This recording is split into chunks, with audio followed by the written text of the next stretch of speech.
Hello and welcome to IEEE Soft Robotics Podcast. In this podcast, we're going to interview researchers from both academia and industry about their work, thoughts, spectrum, and more beyond that. This is Marwa Edwini, and I hope you will find this podcast useful. If you would like to connect with us, simply send us, and we will be happy to hear from you. And here is my interview. Thanks. Hello and welcome to IEEE Soft Robotics Podcast. Hello, Josh. Thanks so much for joining us on the podcast. It's a honor to have you. So I'd like to ask you first how you would like to define yourself for the audience, maybe first time listening to you. How would you like to define yourself? I'm a cognitive scientist. I try to understand how the mind works using the tools and perspectives of artificial intelligence and computational modeling. Mm-hmm. So I'm curious about your childhood. Do you have any memories about your childhood that leads you to the question you are curious about today? Do you have any memories about that? I grew up in a remote place in Eastern Germany. I was lonely. I grew up in the house of an artist that was full of books. And because I was bored, I read everything I could get my hands on. And in 1983, I managed to convince my family to buy me a Commodore 64. And I had to write all my software myself. And so I learned how to code. And I realized that everything that I can fully understand, I could put behind that screen. And what is it that I want to put behind that screen? Something to talk to, a mind, ideally an entire world full of minds. And that led me into the question, how do minds work? What kind of algorithms run on brains? And so I studied philosophy and computer science and a bit of psychology and neuroscience, and eventually decided that the best way to make progress is to focus on the area of artificial intelligence. Mm-hmm. That's wonderful. I'm just curious to ask you one question. Do you think you being this upbringing to being remotely and alone was beneficial to you, overall experiences that leads you to isolate yourself from what your generation was thinking about? Do you think it was contributing in that way or for style of your way of thinking? And it made me who I am, for better or worse. And I don't think that my life trajectory is one that I would particularly recommend to anyone. It made me definitely into an outlier because I found that Eastern Germany is a very weird country to live in. It had a very weird public way of thinking about things that didn't make sense. And so I had to build my own perspective on reality and maintain a critical perspective on everything and build my own connections to the intellectual world. And this has led me to bigger and bigger cities. I spent 20 years in Berlin and then worked in the University of Osnabrück in the Department for Cognitive Science, which was the only one of its kind in Germany. Eventually, it led me to Cambridge, Massachusetts, and then to San Francisco, because there are too few people that I can interact with in other places. Or maybe there are this critical mass, but the most interesting conversations can be had in very few places in the world. And that's very stressful because I have to drag my family away from the grandparents and into remote strange lands. Yeah, I absolutely, yeah. But I'm curious in that way, do you have any moment of illusion, do you think, because you try to understand things and we will discuss, but do you have any moment when you're in early ages, this illusion or you don't? You mean enlightenment? Yeah. Epiphanies. Yeah.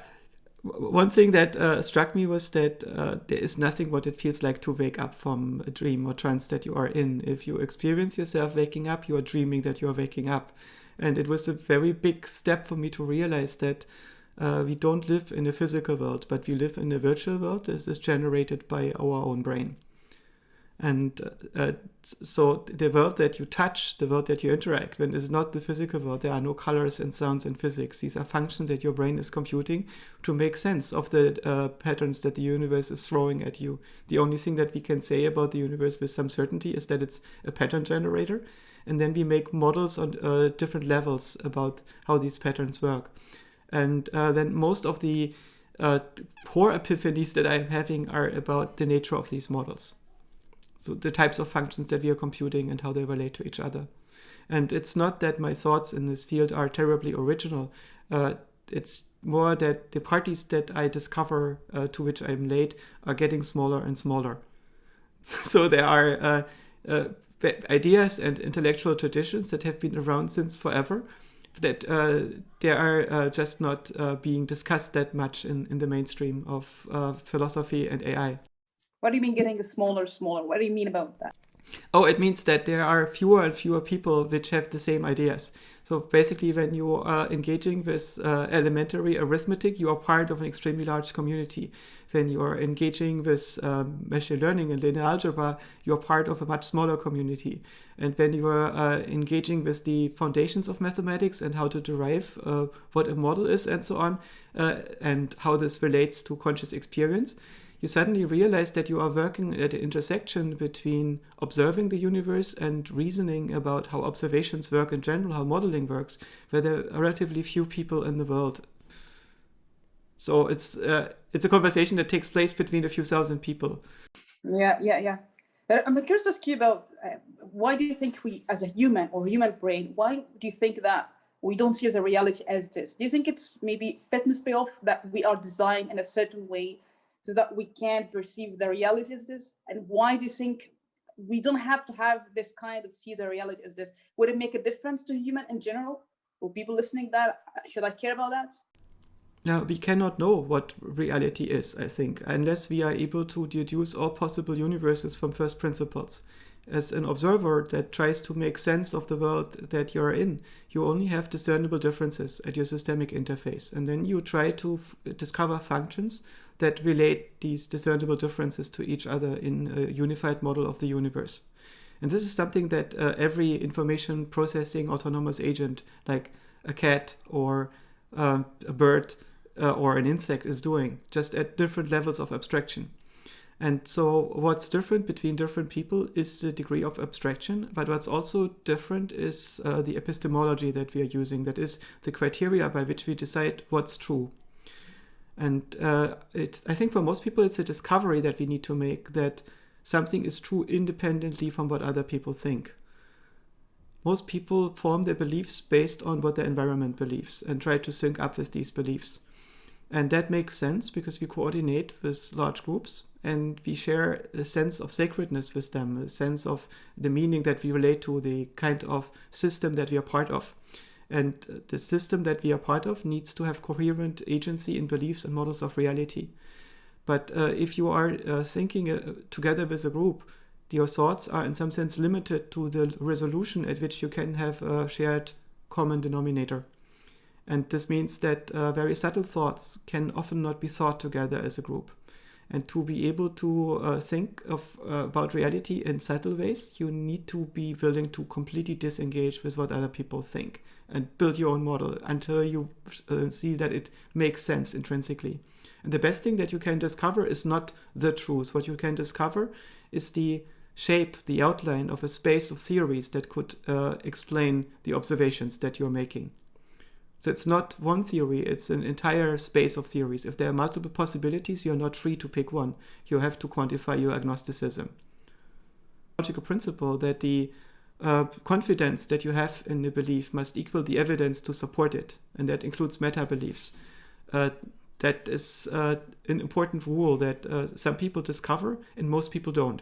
So most people form their beliefs based on the say-so of other people.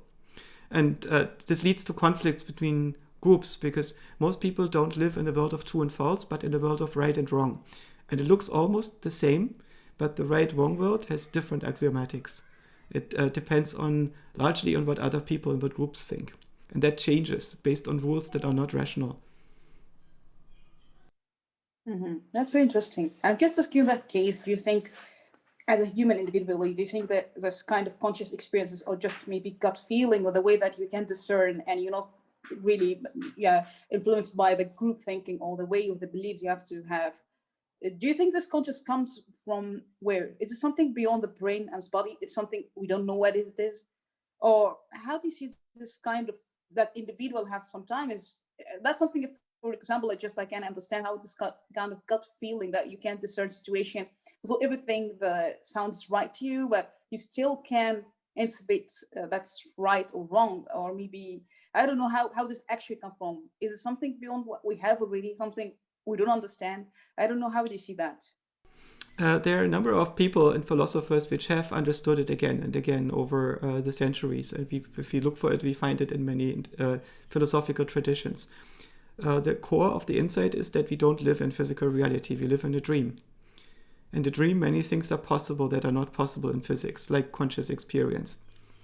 And consciousness is virtual. We live in a virtual world. It's a simulacrum.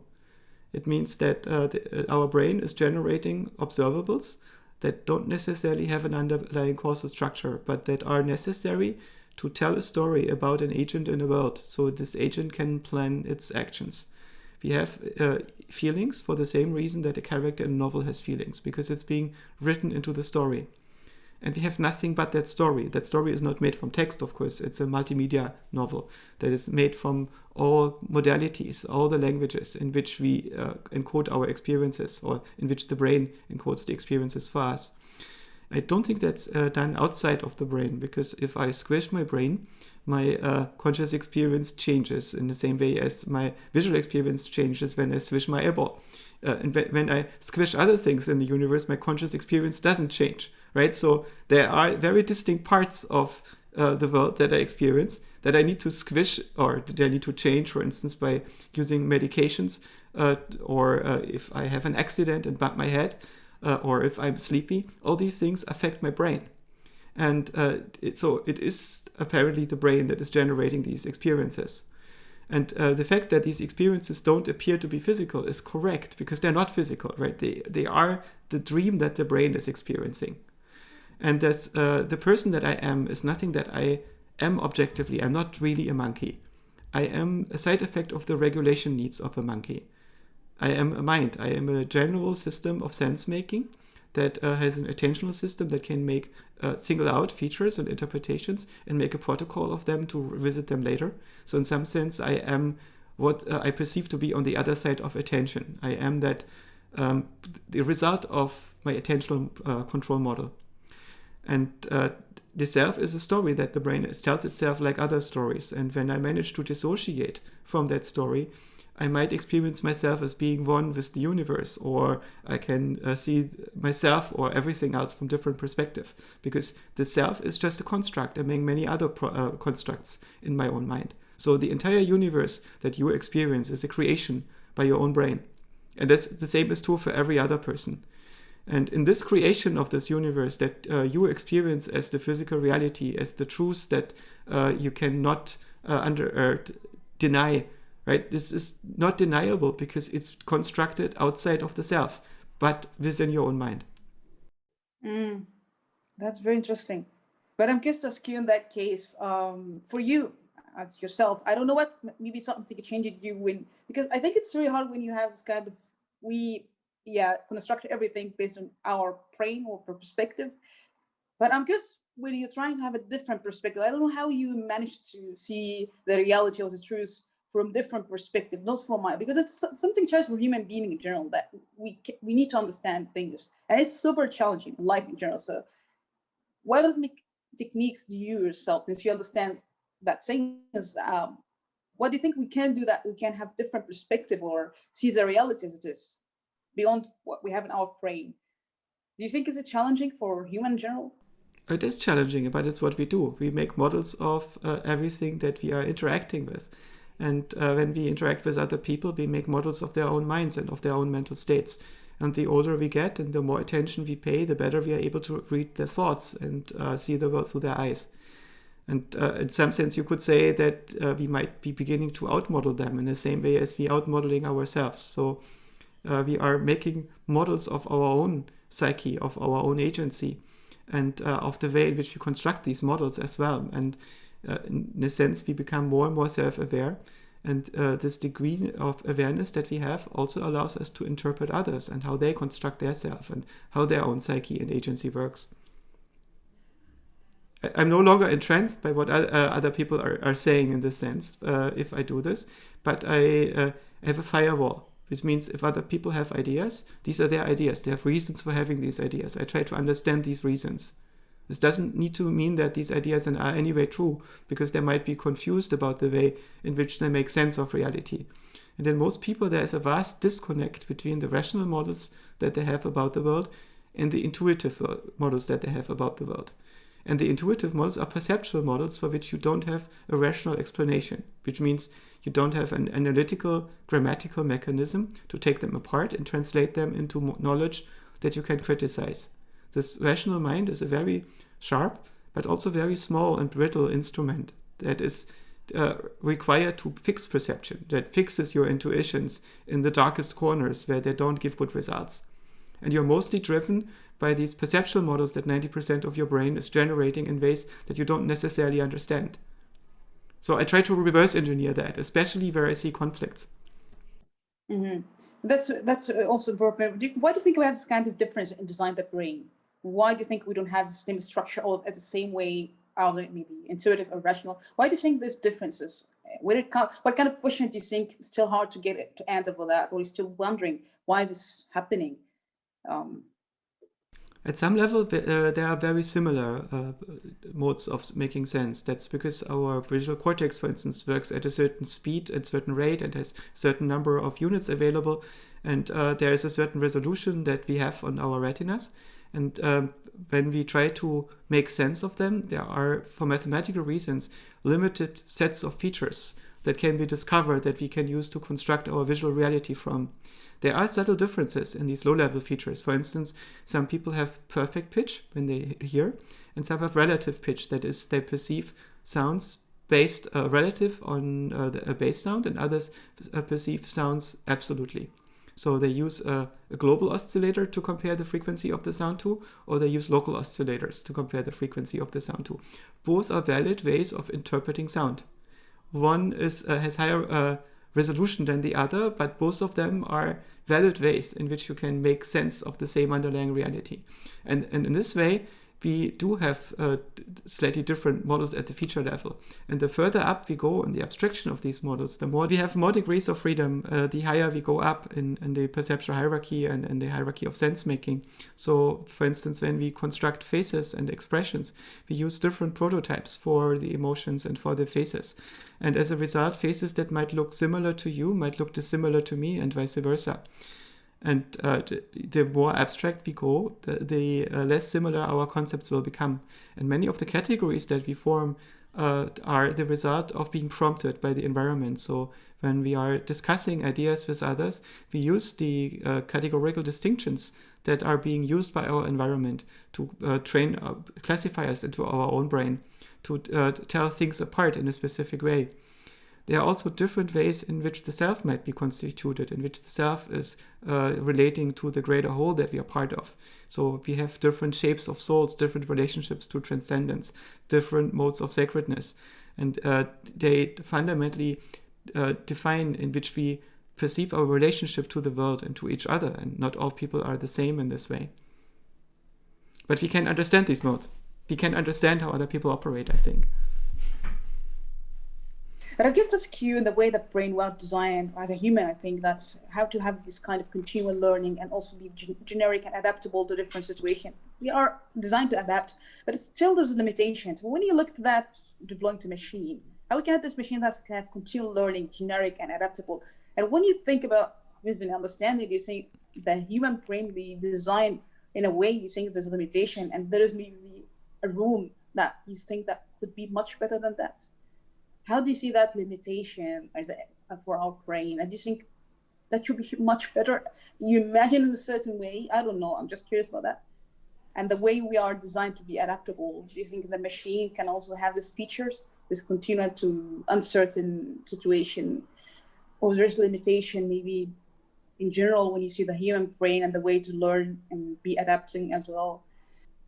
The paradigms that we use in AI when we build machines at the moment are very different from the way in which organisms process information. If I send a query or a prompt to an AI system like GPT-3, it spins up, and then within a few tenths of a second, it gives you a response. And in this fraction of a second, it is spinning up into a small dream and then creates a projection of that dream into an output. but it's not continuously coupled to the environment. In our own mind, we have a continuous coupling with the sensory data, and we constantly try to predict the next frame.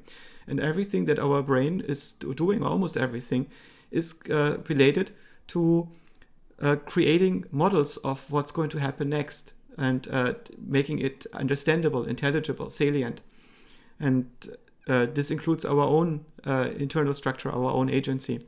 And this direct coupling where you change in real time the model of the environment and update your ideas about the environment in real time, so you can always track things even when the reality changes. This is very different from the way AI systems work at the moment.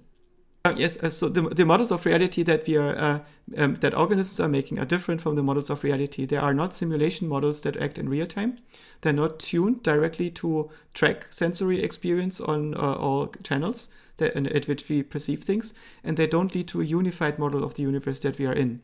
Right? Every organism has a unified model of the universe. It's not disjoint domain-specific models, but it's one global model. And the meaning that we experience of anything that we have in our attention is the relationship that it has to the unified model of the universe. Mm-hmm. Yeah. So I'm just asking about the resilience for human brain, or kind of redundancy when it comes to machine as well. So do you think, I don't know, how do you see the redundancy, if there's damage happening, or how do you see the brain can adapt to that? And when it comes also to the machine as well, designing for artificial intelligence, do you think the concept of redundancy or resilience, so that if there's damage happening, still can figure out or adapt to that?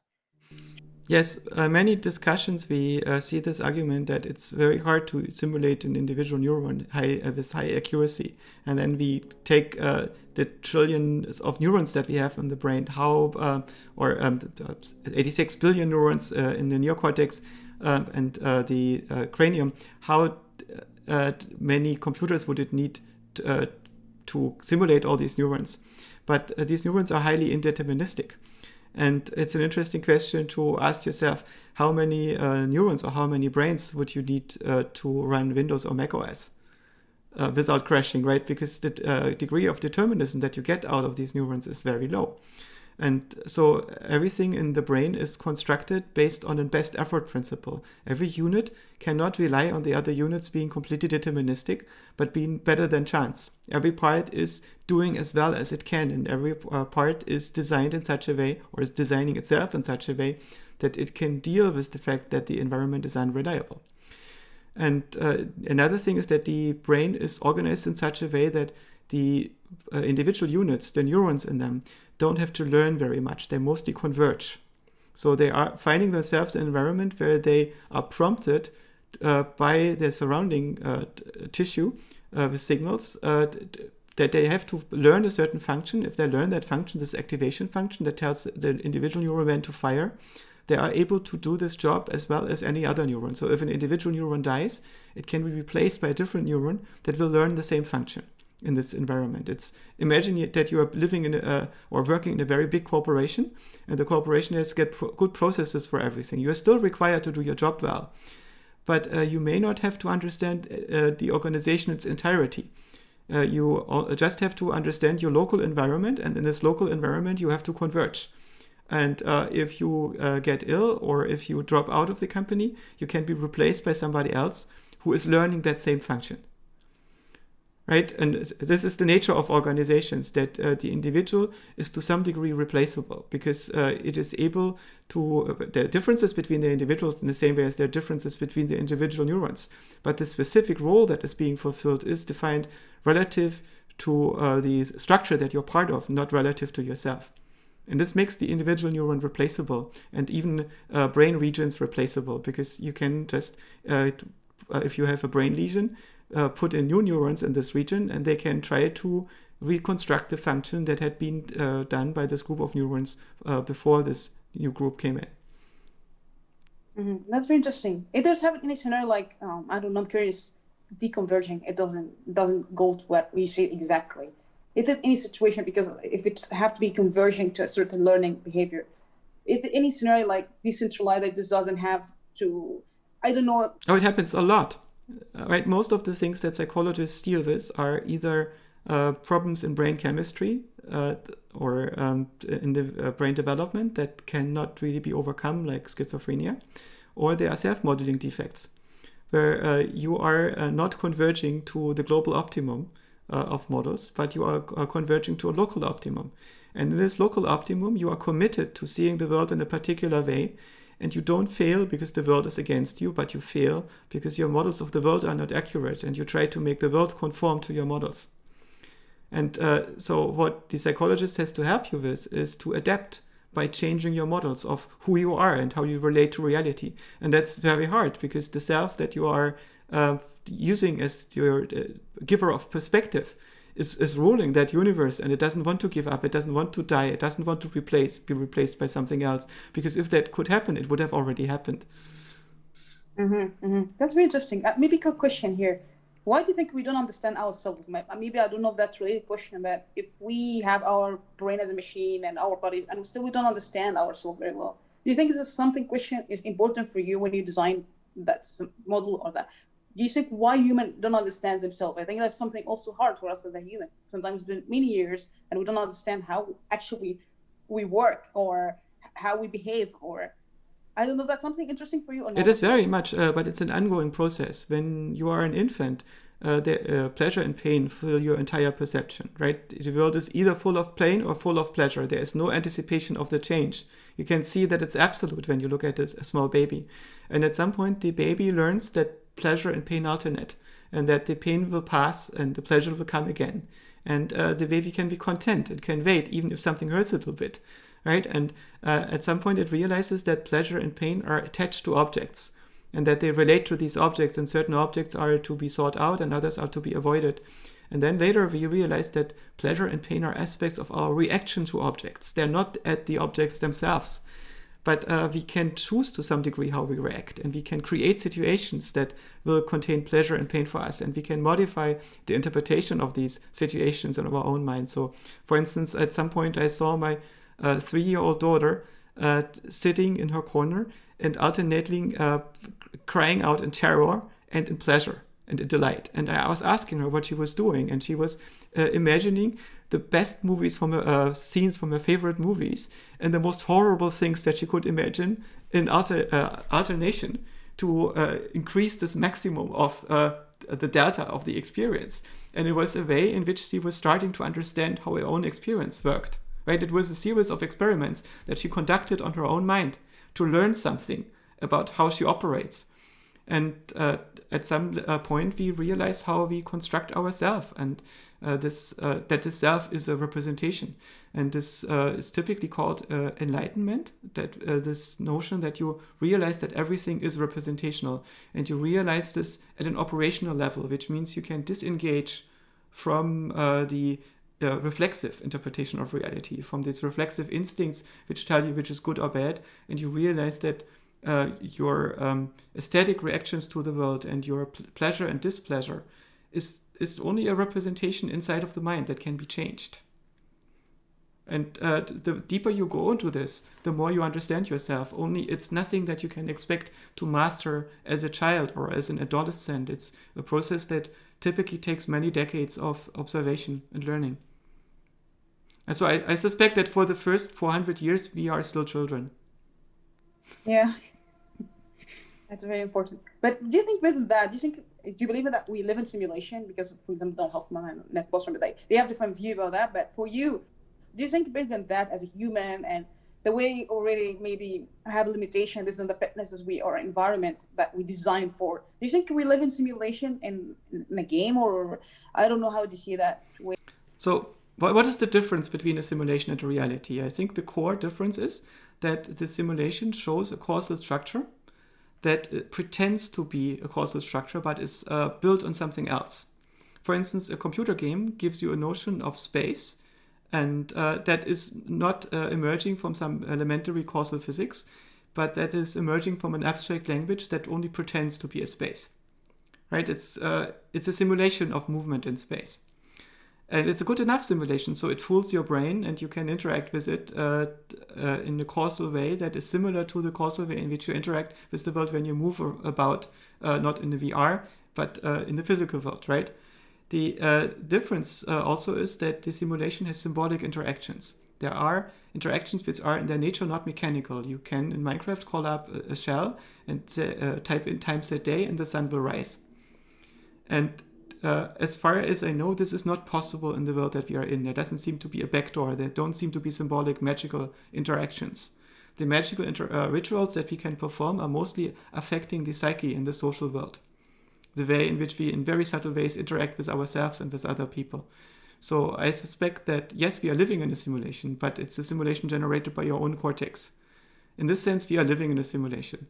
But the world that the primate is embedded in, this physical universe, seems to be entirely mechanical to me, that it doesn't seem to be the result of some kind of conspiracy or some kind of simulation that runs in a computer in the next level universe.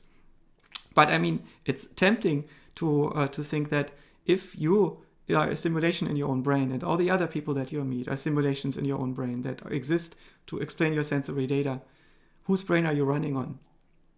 So we are living in a simulation that is generated in our own brain, and this simulation is generated to make sense of the sensory data. And in this sense, we are living in a simulation, but the ground truth behind that doesn't seem to be a simulation. Of course, there is the question of when you are a simulation in your own brain, when the self is a simulation, and the other people that you are observing in your around you are also created as simulations in your own brain to explain your sensory data. Whose brain are you running on? And whose brain are you actually running on? Do you have a guarantee that you're actually running on your own brain and are not just a simulacrum in somebody else's brain? And I think the answer is that we are all simulations in Elon Musk's brain. That makes total sense. That explains why he's winning all the time, right? The world is a simulation for the benefit of Elon Musk. And I'm just to ask you a quick question here about the dreams, because I saw your other interviews speak about that, but I'm really genuinely curious about dreaming as a human and what kind of, maybe sometimes it had a lot of meaning, but scientifically speaking, what do you think dreaming is all about? Do you think it's messages as well as sometimes if you speak about dreaming that you have a dream and you have to do X, Y, Z? Not all of dream is just maybe true, but do you think that scientifically is true beyond religion, etc.? But is it true that we can communicate through dreams? And then when you go, that's what happens sometimes. I don't know if you believe in that or not, but I'm speaking of science. Do you think the human, how it's happening to the brain when it's sleeping and has kind of dream as a message? I don't know that. Do you think it scientifically has a meaning or it doesn't make sense to you at all? Dreams are states at night during which we are decoupled from sensory input and the brain is performing some reorganization. And I think part of the purpose of dreams is to create better low energy states, to find global optima in which we perceive reality. During the day, we make local changes based on what we learn, but we stay constantly online. We have to, because we cannot stop making sense of reality while we learn, right? So we can only make local changes that don't affect the rest of the representations. And at night, these changes are distributed over the neocortex. So we get a globally better model in which we can integrate the experiences of the day. And another role of dreams is data augmentation, which means we create experiences based on the constraints that we have learned that create new scenes. So we can recognize these new scenes from new perspectives. For instance, for the objects that we have seen, we create new perspectives. So we can recognize these objects from angles that we haven't seen before. And I suspect that's the reason why many of us have flying dreams as a child, because the brain is creating all these perspectives. And then it spins off into the idea of you looking at the world top down and you must be flying, right? And so it creates that experience. If you are talking to, say, Gaia, the mind of the planet, of the ecosystem on the planet in your dream, is this really Gaia that is talking to you? Well, it's your best understanding of Gaia that is talking to you. It's an interpretation of what it would be like to be a god of a biosphere. And you take that perspective and talk to the individual. And if you talk to God, to the spirit of your civilization, you are talking to the best understanding that your brain is able to generate of that entity, right? To actually learn to talk how to God, something in your brain needs to learn to think like a god. and discover that agency in the world. And this agency can be discovered if enough people implement it. And that allows you to talk to it, right? And this confusion exists because you think you are your brain, but you're not. You are just one of the many things that your brain is comprehending. So maybe a quick question here about how the brain can make the right and discern the right understanding or not. Do you think what's contribute to that? The only criterion that you have is whether your understanding is predictive of reality. So can you explain the present observations based on the past observations, and can you integrate over your memories of the past observations? To the degree to which this is coherent, this is the degree to which you can decide that you have a good model. And I don't think that you have better criteria. And when it comes to LMS and Neuralink, do you think when it kind of integrating new experiences, how does this memory that you have to, for example, learn how to, as we see it sometimes that you ride a plane or something, how this kind of the memory of learning experience can be induced at once time? As I'm just maybe a naive question, but when you try to learn something, it takes a lot of time. It's just a process of repetition sometimes, but how it happened all at once time? Can you explain more about that? When we understand time, we have a subjective sense of time that is given by the connection to global clocks in the brain and to the density of events that we store in a given moment. So for instance, when we have, say, a bicycle accident and we fall off the bicycle, we might remember the scene taking place in highly resolved time. So time slows down. And that's because this event is very important for you. It's traumatic, it's possibly life-threatening. So the brain stores it with an extremely high resolution to all the details are being stored. And because you store more bits per unit of time, you experience that time being longer, just because there are more events happening in this and more features connected to these events. And this is one way in which we perceive time. Sometimes time seems to fly fast, sometimes it goes slow. But there are absolute clocks in our brain, so I can tell myself I want to wake up in this time in the evening. And if I'm not jet lagged or sleep deprived, it usually works. So I will wake up at a certain time. And it works relatively well within a couple minutes accuracy, or maybe even better sometimes. So can wake up briefly before the alarm clock goes on. And this means that there is an absolute clock running in my brain as well that is training itself with calibrated mechanisms that have some degree of reliability in predicting when an event is over. Or when you are listening to music, you know how long the different passages of the music are supposed to be. So maybe you can go for the audience question, because we have a few questions. The first question from Jacob, he said that, how does possibility of existence fit in with your definition of existence as implementation? Why not define existence as what is possible to be implemented? I think that existence is what's actually implemented. So I would say that existence is, to exist means to be implemented. And of course that means that there has to be something that implements it. There is some kind of substrate. And this leads us to the question of the ultimate substrate of reality. Right? We don't know what that is. Maybe it's mathematics. Maybe we exist in some kind of mathematical construct. And existence in this sense is the default. Everything that can be implemented is implemented, and we are finding ourselves in a corner of that. But I don't know how to resolve that question. I don't have a good model of why there is something rather than nothing. Yeah, and he also said that you briefly said on Twitter that to understand consciousness, think about what is functionally indistinguishable from, and consciousness as a principle. Those are really powerful statements, as you said, and I was wondering if you could elaborate more on them and perhaps explain the definition of your words of agency. And thank you for that. Yeah. Mm-hmm. So I think that agency becomes discoverable when you realize that there is a system that acts on the environment based on some kind of motivation. And that's not hard to implement. It's very easy to build a robot that, in some sense, wants to play soccer, that wants to get the ball into a goal. You can have a cybernetic system that has feedback loops that drive a certain behavior.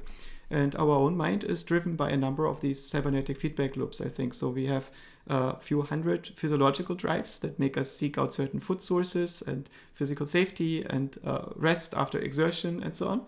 And then we have a dozen social drives that coordinate our interaction with others, and a handful of cognitive drives that push us to learn new skills and to explore and to seek out aesthetics, which means better representations. And we have to maintain a dynamic homeostasis between these drives. So we execute behaviors to satisfy all these regions of this space of needs that we need to fulfill.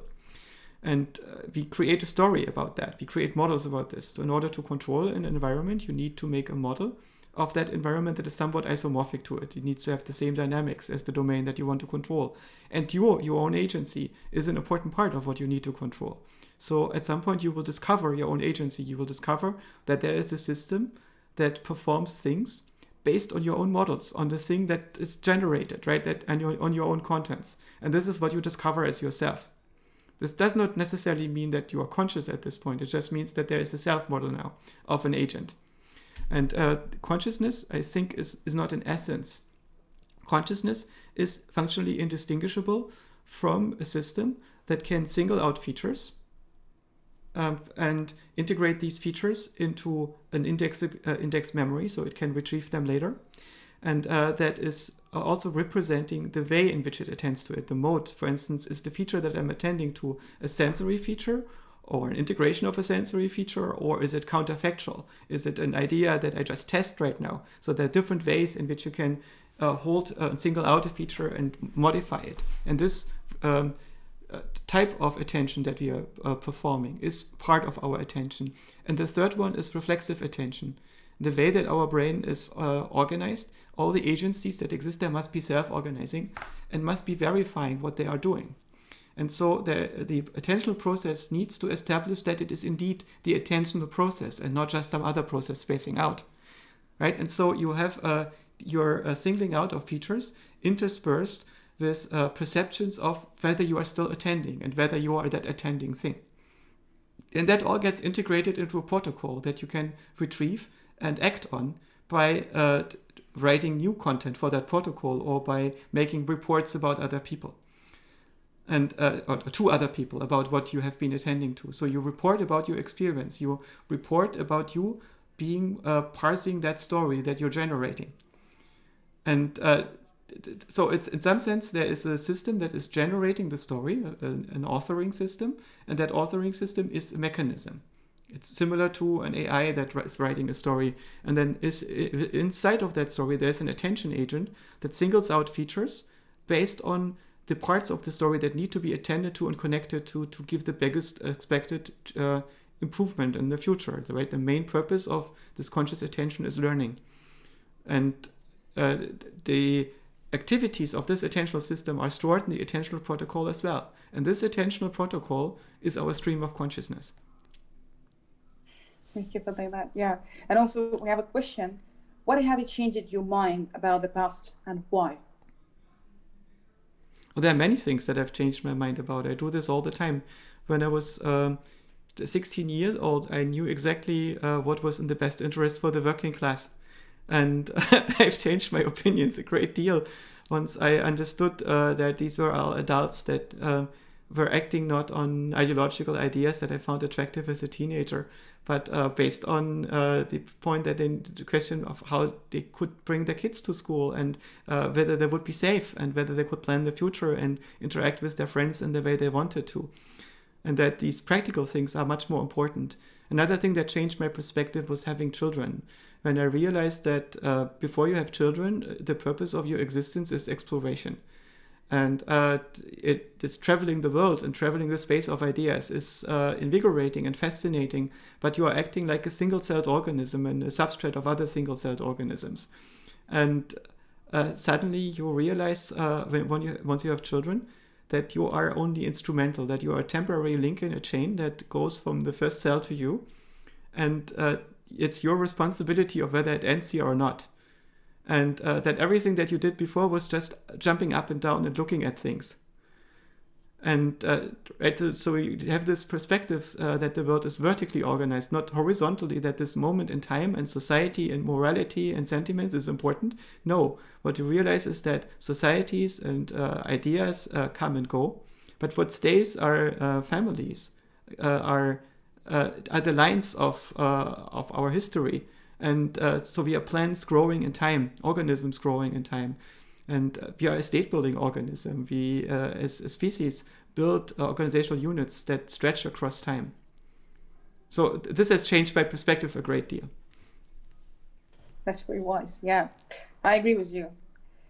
And we have a question also, that Noam Chomsky, that while phenomenon like languages, free will, and consciousness, morality, etc., are the result of biological processes, they might ultimately be outside of human understanding. What do you think is likely we find answer in the short and long-term future? There are a number of positions in philosophy of mind on the mind-body problem. And I would say that my own position could be described as a computationalist functionalism, which means there are certain classes of language that we can use to describe reality and that we have to use to describe reality, and that also our brain is using. And what we are describing are the functional dependencies between observables. So we describe the world as this set of locations that contain information, and these are free parameters in a way, and these parameters are connected to each other with certain constraints, which means if a parameter has this and this value, these are the states that the other parameters need to be in. And these constraints are computable functions. It's a very general way of looking at models. And I can use this framework to make sense of foundational physics, but I can also use it to make sense of mental states and how we are constructed. And there's another position in philosophy of mind, which is, for instance, espoused by Colin McGinn and Noam Chomsky, and it's called Mysterianism. And Mysterianism basically says that something cannot be understood if it cannot be understood by Noam Chomsky. And Noam Chomsky knows that he is roughly the smartest individual of his generation, which I think is approximately true. So if Noam Chomsky cannot figure it out, nobody can figure it out. And I think that he cannot figure it out because he is somehow standing on his own feet and is not able to move. He has committed himself to certain ideas that he has difficulty to retrace and dissolve. By the way, this is quite typical. Kurt Gödel discovered the incompleteness theorem in mathematics, and it was very disturbing to him because he discovered that the thing that he experienced to be as true, the classical sense in which truth was defined in his mathematics, led to contradictions in mathematics. And so he was ready to basically discard mathematics in a way, because if mathematics turns to be impotent at describing reality as he experienced it, as the way his intuitions told him that truth must work, it means that you are experiencing an earthquake in the way in which you make sense of reality. And I think the solution was to revise the way in which we define truth. So we would have to come up with a new way of understanding what is true. And then the problem disappears. And this was the switch from classical mathematics to constructive mathematics or to computation. And I think that Chomsky has not made that switch fully. There was also some animosity between Chomsky personally and the people that worked in the same city as him, Cambridge, on AI. Minsky and Chomsky apparently never really got along and never synchronized their ideas. And so I wonder whether Chomsky's relative neglect for studying language and Chomsky's utter neglect for studying anything outside of language, despite them being interested primarily in the notion of how minds work, are related because they couldn't stand each other. Thank you for that. And we have also a question. Can you comment on Lisa Feldman-Pratt's theory in constructed emotion, the theory of constructed emotion? In some sense, emotions are not natural kinds. They are perceptual gestalts. We describe emotions by looking at the ways in which our minds are modulated in a given situation. And so there are different ways in which we can group emotions into categories and prototypes. I think what's invariant about emotions is that there are valence reactions. So there are things that you experience as good or bad. And many of these valences are shared across people. So we experience similar things as good or bad at some level, depending on how we are wired. And there are differences in our wiring. For instance, let's take a simple emotion like bliss. and joy, if we compare them, they are positively balanced reactions to a situation. We experience the release of endorphins, maybe joy after we have run a race, maybe bliss after we have listened to poetry. And the difference between joy and bliss is that bliss has high resolution and joy doesn't have to. Joy can have very low resolution. And so bliss needs to have a low arousal state to maintain that deep resolution. And joy, for instance, after the race, you might be relatively coarse and not be able to think very detailed thoughts or very deep thoughts. But you don't need to, right? So this modulation of the resolution level that you are having and of the valence, that is, I think, universal across people. So all people are able to experience joy and bliss, except when they're depressed people and so on. And they might experience this to different degrees and they might classify it different, but functionally it's the same. If you take an emotion like jealousy, that's a negative affect that is directed on a very particular situation. That is that you believe that you have a partner that might abandon you for somebody else. And that is highly relevant to you. And if you are unable to form that representation, or if you are unable to attach relevance to it, then you will not be able to experience jealousy. Right? So jealousy is also a human universal. It exists in all cultures, I think, and it exists in many people, but not in all of them. Because if you are an aromantic, if you are unable to fall in love, you typically will not have that sense that there is only one person in the world that you can live with. Being in love, as opposed to platonic love, is a courtship mode. It's one where you are trying to win over another person. And in that state, you are competing with others, and you can compete best if you are able to sell the other person that you are the best possible partner for them and that you don't see any alternative to you, the two of you being together. And you are best at this if you believe it yourself. So we have evolved this mode of getting crazy about another person. Right? It's in some sense literally getting crazy because it's irrational. And in this mode, we are often unable to imagine that we could be happy with somebody else. So the thought of losing that person is experienced as life-threatening because your life will be meaningless if you don't get that person, right? So you could say that jealousy is an artifact of a courtship mode.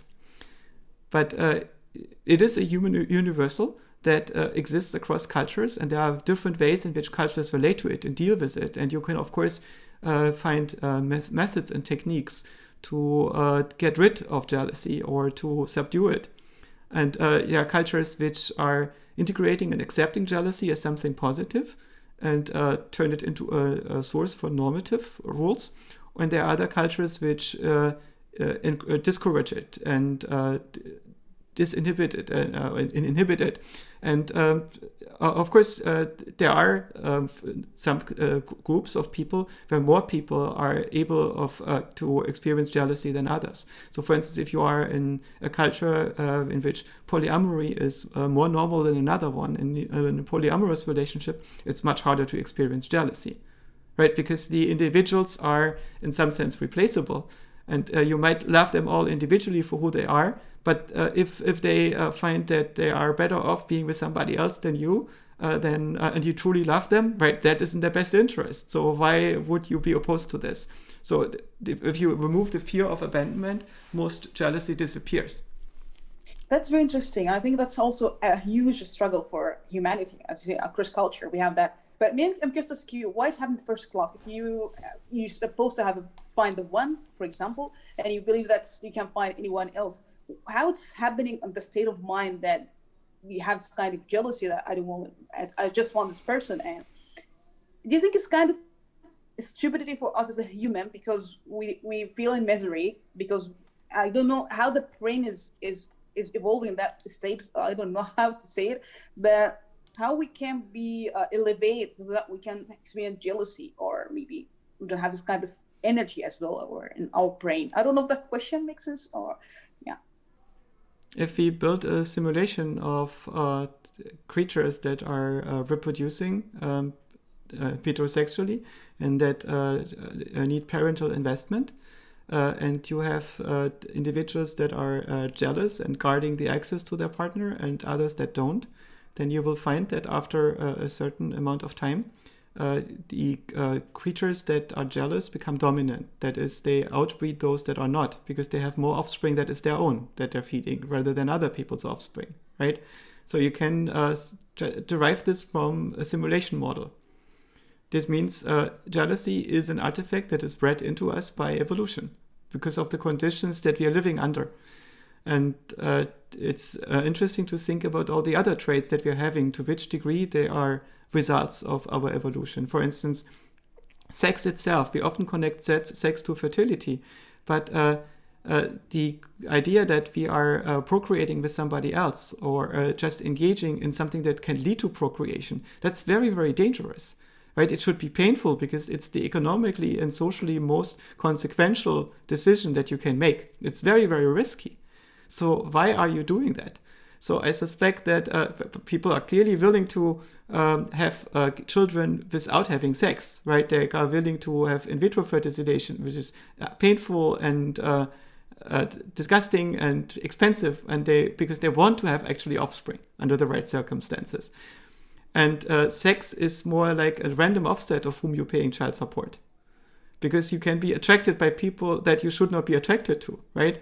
So I wonder if sex is more like a parasite that exists because our ancestors had that parasite too. So it's basically something that is infecting our civilization, that for thousands of years have lived in environments where having children with random strangers was not good. Or maybe it was good. Maybe if we wouldn't have that, we would only rationally enter relationships and have children with people that we think we should for economic and social reasons. And this is creating more interdependency in society and mixing up the gene pool, right? So I don't know what the answer is, why we still have sex, right? It could be that it's an artifact of the times before we had civilization, and we have not bred this out of our civilization. Or it could be that it does have some benefit. And not necessarily a benefit for the individual, but for the groups that have that trait. And so jealousy is also not necessarily something that helps the group, but it does help your genes. It doesn't help you as an individual. It makes your life just much harder if you're jealous. But we can understand this thing, that we are subject to these forces, and we can learn to overcome our reflexes, for instance, by understanding the way in which our own courtship modes work and deconstructing that. That's very interesting. Now we have a question also. Can you explain in detail how bit dilation allowed for perpetual motion machine in Minecraft? So in Minecraft, there is no limit against building a perpetual mobile. And that is because in Minecraft, there is no entropy. That is, in our own world, all the operations that we can observe are reversible. They're not necessarily time symmetric. So it means they don't go in the same way forward in time as backward in time. But every state in the world has exactly one possible preceding state. And this means the universe is not forgetting things. It's only permuting bits. And that means if you want to build local structure that is resilient against the disturbances that the universe does to it, you need to have a source of order that you can use to maintain this local order. If you want to delete bits locally, you need to flush them out of your system. Otherwise, these bits that you want to delete, for instance, the fluctuations in yesterday's body temperature and so on, will accumulate in some form in the information content of your system and will suffocate you. Right? In our world, if you want to clean up something, you need to make something else dirty. In Minecraft, if you want to clean up something, you can just delete it. Right? You can delete some of the history of Minecraft. When you remove blocks and put them somewhere else, there is no memory in Minecraft of how the blocks got from A to B. And this means that in Minecraft, you can build automata and machines that don't care about energy consumption. Because there is no conservation of information. The conservation of energy that we perceive in our world is a result of the conservation of energy information in our world. And there is no conservation of information in Minecraft. Interesting, yeah. And also a question, if there's a method to dissolve the self? There are multiple methods, but I'm not a meditation teacher. But for some people, the self dissolves by itself without them interacting with it, and that's often not beneficial. I also suspect that there's a reason why you have that self, right? It exists to inform the actions of the organism. If you dissolve the self, you will no longer be an agent. Or you will be a different agent, or you will no longer be in charge of that agent. That is, your attention is disconnected from the things that this agent is doing, and you will just observe that the agent is doing. You can observe and predict its decisions, but you will no longer have a sense of responsibility for them. So this might degrade your performance, even though it removes your suffering. But of course, it only degrades your performance with respect to certain goals, like participating in society or raising children, or trying to impress people that you don't like, right? So it really depends what is the reason why you want to dissolve yourself, and you should basically first accrue the necessary wisdom to decide why you want to change your own source code before you go on about changing your own source code. That said, there are certain meditation techniques in which you can try to wake up, in which you try to disengage yourself. So you have to realize that the world that you're looking on is basically a screen in a movie theater. And you identify with the cowboy on screen, and you think that the next shootout is vitally important, and in fact it's just a scene, and after the scene there's going to be a next scene, and you know how these scenes usually play out, and you can stop the things that are happening on the screen and turn on the light in the movie theater and disengage from that, and be nothing, and just be this unmoved observer. This is the first step. Try to get hold of that state. You can use lucid dreaming states for that. There are certain schools of meditation that teach this under the guides of with guides that are somewhat reliable, in the sense that they are in the history of a school that doesn't have bad outcomes. I think it's dangerous if you try to disassemble parts of yourself that are vital to your functioning. Of course, many people also report that they are using psychedelic substances to get there, but they are, as far as I'm aware, for the most part illegal in the jurisdictions that I'm living in. So I would not recommend doing this. But large doses of psychedelic substances tend to temporarily induce derealization and depersonalization, which means there is no longer a self, and you get perspectives on reality outside of the perspective of a self. Mm-hmm. That's very interesting. And also she asks a question, is the self is the source of man's problem? They think that. Of course. If you would not believe that you were an agent that needs to take care of reality and of the many tasks that you have, you would not engage with it. You do this because you are wired to do so. Your drives are interfacing with the self in such a way that the agent becomes enslaved to the duties that the organism has for it. And if you free yourself from that, you feel, I don't have to care about any of this. Right? And if you feel that you don't have to care about anything in this world, you are ready to enter nirvana. You're done. You've played through this game. And so you will not suffer when you don't care. Absolutely. That's what we need. And also I have a question. Two questions left with this one. Your model of consciousness is the most impressive and convincing I have ever heard. However, the weak point seems to be the problem of qualia. Can you explain how qualia arises? So qualia are the feature dimensions that we are singling out with our attention. They are the contents of the attentional model. And they get their meaning by their relationship to our global model of how everything works and the state that everything is in right now, which means general mental representations and the connections to them. Mm-hmm. Mm-hmm. We have a question also. How relevant are hardware specification for continually learning system? Will classical microchips always suffice? If we have enough of them. But it could be that the microchips that we are currently using to build models of the mind are not the optimal solution for this. It's probably possible to build hardware that is much more efficient at representing the types of functions that our brain is representing. For instance, everything in our own brain is working according to a best effort paradigm. That means it's resilient against noise, against random disturbances. And our transistors need to be pretty much completely deterministic. We are able to deal with a little bit of indeterminism by building error correction into our systems and our memories and so on. But we stack this error correction so much that we basically expect our computers to be 100% deterministic, which means that we can write symbolic software that runs exactly the same way on all computers. And we have a guarantee that the bits in the memory are basically never flipping.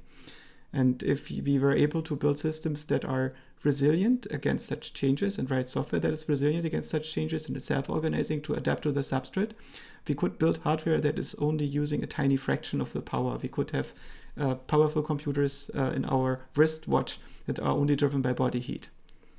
And so we are basically not using the hardware in the best possible way with our current software paradigms. Mm-hmm. And also, question here was related, even given the equivalence of all universal computer, if that bioengineering system and likeness of the brain is required to the most efficiently model cognition. I think that you could, in principle, build a computer from arbitrary cells. So if you just use chemical messaging between adjacent cells and you have multiple types of messages and the cells can learn and evolve mechanisms to control the flow of these messages, then in principle, this arrangement of cells, if it's stable and so on, and evolves together and lives long enough, can turn into something that is effectively a brain. And that probably is the case. So I suspect that all large cellular systems act like brains, only much, much slower. The trick that the brain in animals is doing is that it's like a telegraph system, that it can send information almost instantly over very large distances. And this makes it possible to move our skeletal muscles at the limit of physics, right? As fast as we can accelerate these muscles and propel these bodies. But it's also very expensive because the metabolism of this telegraph system is very expensive. And that's why our brain takes up so much energy. So because we need to send information over relatively large distances between a lot of cells very, very quickly. Whereas in plants, the dissemination of information between adjacent cells takes long and takes a longer time. So the life of plants or the experience of plants of the environment will take place in very different time spans. And in our digital computers, we can send information magnitudes faster over larger distances and integrate over more positions in the memory that we can in the biological brain. So the biological brain is going to use certain tricks to make the synchronization happen. For instance, if you want to send information over large distances in the neocortex, it might take something like a few hundred milliseconds for the information to get there.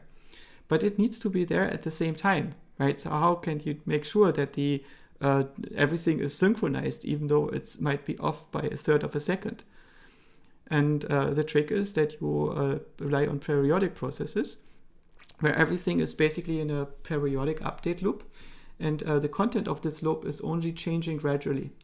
And because the content of the loop between now and 300 milliseconds from now will be almost the same, you just need to make sure that all the parts of the neocortex that have connected representations are swinging at the same frequency.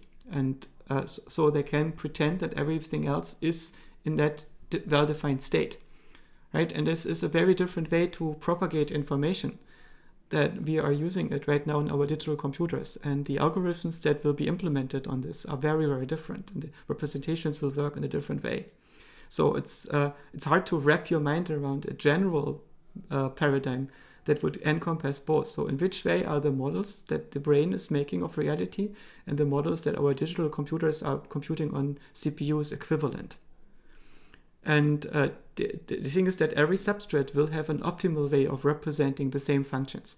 And there will be, in some sense, the same functions because we need to make sense of the same reality, even though it happens with a different entanglement and the different timescales. The last question from the audience. What is the relationship between qualitative methodological work and social science and the modeling of complex social systems? Machine learning model needs a lot of data and ethnographics and take years to write. How does meaning come into the picture? If there's a limitation here. For the current systems, they are extremely limited, and for the same reason that mathematics is very limited at describing reality. That's because these formal models that we develop with mathematical tools don't capture the experiential reality that we are in. They can only capture toy universes. So we try to construct toy universes, little abstract worlds that are similar to our real world in some sense. We make abstractions of the financial markets. We make abstractions of macroeconomic circumstances. We make abstractions of the human psyche or metabolism. And then we interact with these abstractions and hope that they hold. And the abstractions that we build of reality are very simplistic when it comes to social reality. There is also this big issue that the social sciences have failed. They don't produce, for the most part, models of society as it is. And instead, they are being taken over by activism, which is mostly exploring how society should be and the delta between what they perceive as what existing and what is, instead of how it actually works. And I think this is very dangerous because it does not allow us to understand the state that we are in. Imagine you would be doing this to your own psyche. You never model yourself as who you actually are and how you actually work, but in an aspirational sense of who you should be. And only the difference between who you are and what depraved and unsatisfying state in which you currently are is being looked at. That would make it impossible for you to understand not only the way in which you are, but also the way in which you can possibly be. You are going to have a dysfunctional regulation. And I think that's the reason why there are so few sociologists in government. Yeah, true. That's also an interesting point. So since we're going to end, I have a few questions. The first thing, based on that experience and the way you try to think, it is something still hard to understand for you when it comes to maybe because you have interest in how things work for the brain and how society, etc. So it is something for you to hard to understand, or maybe counterintuitive when you were younger, you said that something should be working that way or should be, but it was counter to it or surprising. Maybe something is still hard to understand. I don't know what kind of thing is still in your mind. It's just how's this happening, or I can't understand. So there are many things that I don't know, and most of them feels that I don't know the details, and these details are usually important. So I don't really know whether any system that is capable of complex information processing and has agency is going to form a model of attention that gives rise to consciousness, or whether you need to put specific things into that system. And I don't know what they are. A similar question is about language. What is necessary to form linguistic abstractions? And what is the state of these linguistic abstractions? For instance, it seems that in our own individual development, most people don't remember things from early childhood. And that's not because we don't form memories at that time. You will notice that between, for instance, 6 months and 1 year, children form memories and they can refer to those memories. And then suddenly, when they're 1.5 or 2 or 3, a reorganization takes place and they will not be able to remember most of the things that happened before that reorganization. And I suspect it happens when the linguistic mind takes over and restructures the memories and the self. So the nexus of information retrieval might be a different one in the brain. And they don't fully understand how that works and if it works the same way in other people, because there are some people which can retrieve early childhood memories. Does this mean that the self is constituted in a different way? There are also people which, for the most part, don't think linguistically. So they are not, like me, focused on this conceptual and linguistic mind and think in concepts and consult perception when they need it. But some people do it the other way around. They are in this intuitive perceptual mode all the time and turn on the conceptual and linguistic mind when they need it. Right? And this leads to a different organization. And I'm very curious about how that works. But these are detailed questions, right? So there is no big mystery that needs to be unraveled. But there are many, many practical questions that are very tricky and I don't know how to resolve. Right. And what could be the most important quality you have gained so far and you think you have to maintain for your way of thinking? What is the important quality you believe you have to have or maintain it for yourself? Yeah. Resilience. You have to be able to deal with what life throws at you and able to maintain a healthy relationship to your friends, your loved ones, and yourself. And this can be hard because life is a tough battle for every one of us. And we live in a world that has in some sense lost its belief in having a future. And to construct meaning in such a world and sustainable relationships to others is difficult, and we have to deal with this difficulty. We have to understand the conditions under which we exist and how to develop integrity under these conditions. And then from this stance, from this integrity, build our relationships to the environment and make them sustainable. And that is ultimately the most important thing. That you have interesting scientific ideas is for the most part not very important. Being a scientist in some sense is, we present this as a lifestyle archetype, because scientists are people that tend to pay their bills on times and make good tenants, because they make sure that the rats don't eat all the books and they don't kicked out while doing their studies. But by and large, a scientist is a human failure mode. It's a true scientist is born when a child decides to permanently trust their reason more than their intuitions, when you trust your reason more than your emotions. That's a trauma mode, right? It means that you are unable to use your instincts to negotiate your relationship to your environment. And if you are permanently in that mode, you might be very useful for society in certain niche regions. But for yourself, that is typically a struggle, and becoming aware of what motivates you as a scientist. And to be a good scientist, you have to be in that mode, right? You cannot rely on your intuition and use empathy to form your beliefs. You have to serve a truth God and not a social right-wrong God. Right? That you have to live with that tension. That's very, very, very wonderful. Do you think, lastly, maybe I ask those what advice maybe it's like changing? If you want like answer that, also okay. But I'm curious, based on the way you think, it gives you advantage how you understand people as well, or maybe dynamic of life, or the meaning of why we are here or what we're doing. Do you think that gives you, I don't know, what as you yourself, is it something maybe gives you leverage to deal with people, understand better the nature of people? I think that it gives me advantages and disadvantages.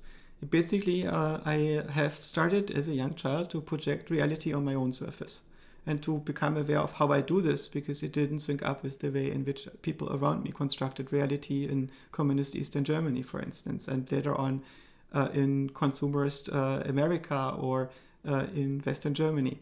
The fictions that people create, the collective fictions in which they live, didn't make sense to me. So I had to deconstruct them and understand how they worked and how to interface with them. And that is in some sense a drawback, because it creates a burden on you, because you always need to translate when other people think something, what does this mean to them? And so when they say these words, they mean different things than the same words mean to you. These concepts that they're using are different. And the benefit that this has is that I can translate my ideas. I can, because I'm forced to translate them to myself and others. I feel that I'm very, very stupid ultimately. I can do only very little. And this ability to see the world from the perspective of a person that is too stupid and limited to interface with society and the world as it is, and the social domain as it is, and the beliefs of other people as they are, but has to make these translations. This creates a benefit because I'm able to formulate ideas clearly. So thanks so much, Joscha. I think that was very inspiring, and you're really brilliant. I think that's what's really a lot of thinking about what you said. And thank you once again. Such an honor to have you on the podcast. It was a great pleasure to have you. Thank you. Likewise, it was a great pleasure to participate.